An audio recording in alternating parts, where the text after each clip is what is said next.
Assalamualaikum warahmatullahi wabarakatuh. Hai guys, perkenalkan nama saya Cantika Aulia Islamia. Saya mahasiswi di Universitas Bosowa Makassar, jurusan Ilmu Hubungan Internasional.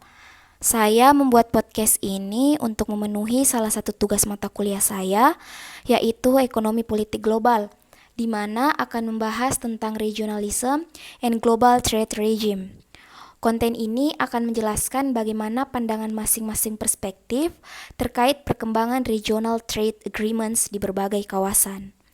Dalam tugas ini, saya akan membahas skema regional trade agreements, di mana skemanya ialah the European Union and the North American Free Trade Agreements.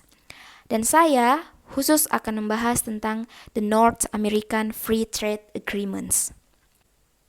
Baik, sebelum kita membahas pandangan masing-masing perspektif terkait perkembangan regional trade agreements, ada baiknya kita mengetahui terlebih dahulu apa pengertian dari the North American Free Trade Agreements.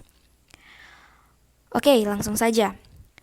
North American Free Trade Agreements atau NAFTA merupakan kerjasama perdagangan bebas di Amerika Utara yang bertujuan untuk memudahkan negara anggota dalam bidang ekonomi, mulai dari pembebasan tarif dan hambatan perdagangan dan produksi barang tertentu, hingga adanya perlakuan adil terhadap penanam modal asing yang akan menanamkan modalnya di masing-masing negara anggota. Anggotanya adalah Kanada, Meksiko, dan Amerika Serikat.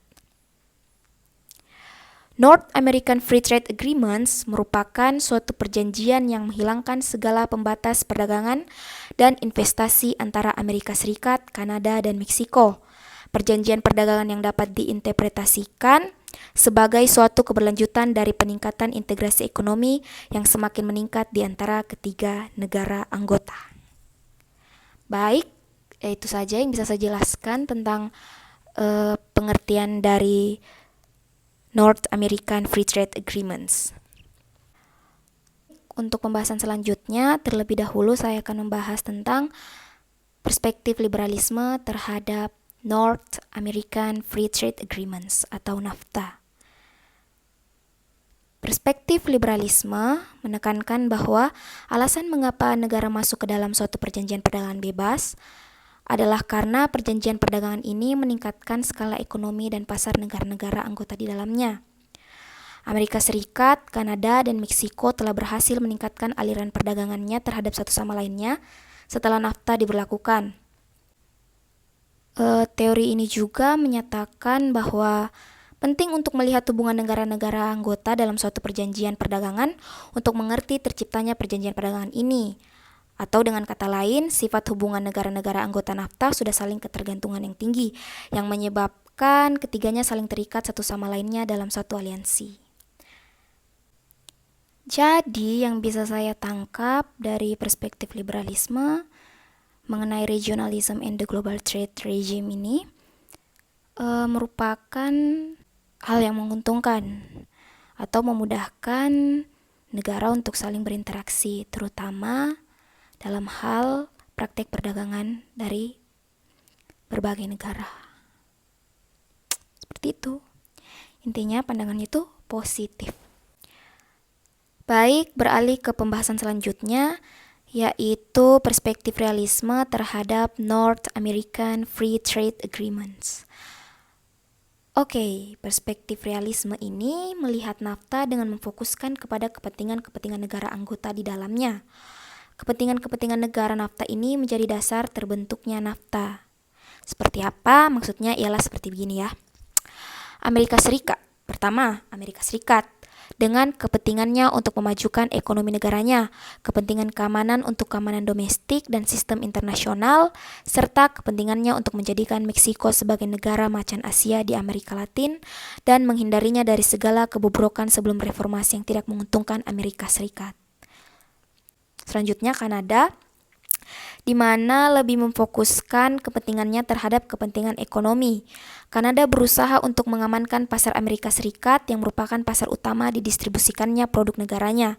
Kanada juga berusaha untuk mengalirkan investasi asing langsung lebih banyak ke dalam negaranya untuk meningkatkan pertumbuhan ekonominya.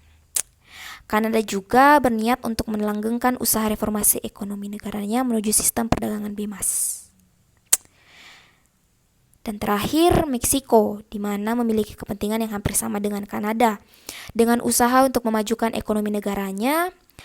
Dan kepentingan utama Meksiko masuk ke dalam NAFTA adalah memperkuat reformasi kebijakan domestik negaranya melalui perjanjian perdagangan regional. Dan menurut perspektif realisme ini menyatakan bahwa untuk keberlangsungan perdagangan bebas di dalam suatu sistem internasional dibutuhkan adanya kekuatan hegemon di dalamnya. Dan Amerika Serikat merupakan hegemon yang memastikan sistem ini. Hegemon Amerika Serikat dapat dilihat dari anggaran militer dan PDB negaranya yang paling besar melebihi negara-negara anggota NAFTA. Jadi secara singkat perspektif realisme ini berpandangan bahwa hal ini tuh hanya akan memberikan keuntungan untuk negara yang kapasitas ekonominya lebih besar, hanya menguntungkan kekuatan yang lebih besar. Tuh. Jadi seperti itulah guys pandangan perspektif realisme. Dan yang terakhir yaitu pandangan dari perspektif historical materialist. Materialis ini berpendapat bahwa NAFTA itu sedang mengalihkan kekuasaan ke kelas kapitalis dan melawan kelompok buruh. Mengapa demikian? Misalnya, NAFTA memungkinkan MNC untuk menghindari standar tenaga kerja dan lingkungan di Kanada dan Amerika Serikat dengan merelokasi produksi di Meksiko. NAFTA menghancurkan mata pencarian petani Meksiko karena jagung Amerika Serikat yang mendapat manfaat dari subsidi pemerintah diekspor secara bebas ke Meksiko. Dan NAFTA memberikan puncak dampaknya terhadap ekonomi Meksiko dengan terjadinya krisis peso yang disebabkan oleh karena ketidaksiapan ekonomi Meksiko untuk memasuki perdagangan bebas dengan negara maju di dalam kawasannya. Jadi, materialis itu berpendapat bahwa NAFTA itu hanya meningkatkan kemiskinan dan ketidaksetaraan antara si kaya dan si miskin di ketiga negara bagian. Jadi secara singkat itu, historical materialis ini berpendapat bahwa NAFTA itu hanya menguntungkan kelas tertentu, terutama bagi Amerika Serikat.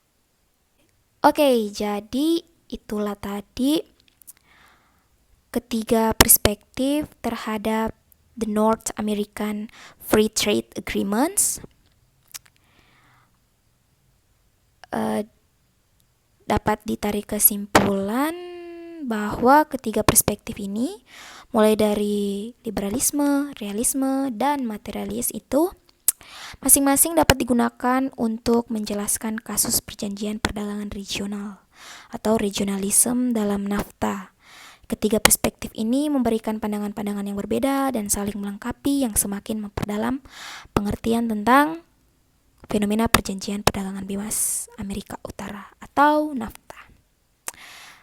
Oke guys, itu saja yang bisa saya sampaikan.